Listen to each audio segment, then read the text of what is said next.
Okay, let's dive in. The big news recently, May 21st, PM Lawrence Wong announces his new cabinet. Uh, And one name, well, is noticeably absent, En Chi Meng.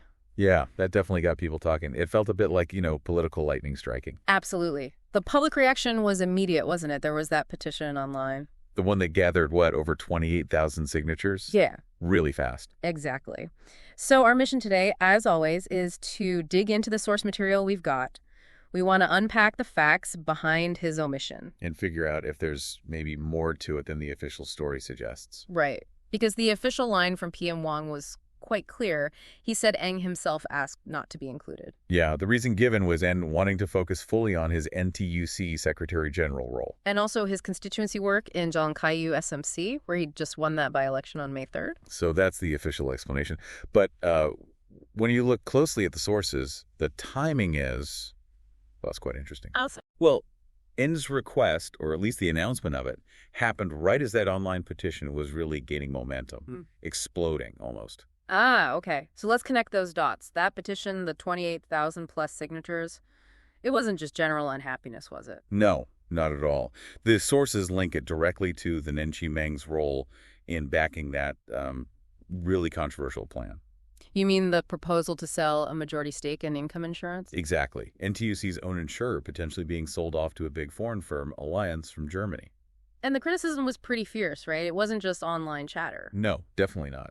You had former NTUC leaders speaking out, people with serious credibility in the labor movement, opposition MPs too. What was their main argument? The core concern, highlighted in the reports we looked at, was about Singapore's economic sovereignty. Letting a foreign company take majority control of income. Which was seen as a key part of the social safety net, serving Singaporean workers for decades. Precisely. The worry was about foreign influence over something so, well, fundamentally Singaporean. And the backlash was strong enough that... It led to a U-turn, and government stepped in and blocked the sale, which is pretty unusual here. Yeah, you don't see that every day.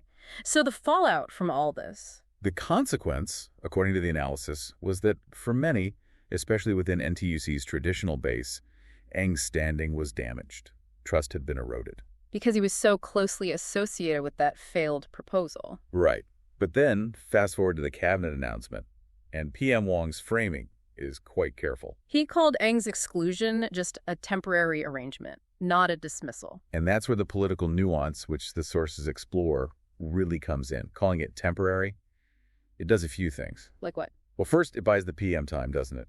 Avoids an immediate, potentially messy removal of a senior figure. Okay, manages internal party dynamics, perhaps. And crucially, it acknowledges the public mood.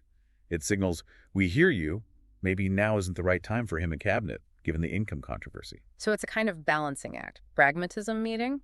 Loyalty? Sort of, yeah. Responding to public feeling without completely shutting the door. And we should remember, the NTUC Secretary General position, it usually comes with a cabinet seat, historically speaking. That's a key piece of context. It underscores the role's traditional weight in the system.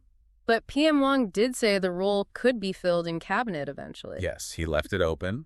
Could be Eng, could be someone else down the line.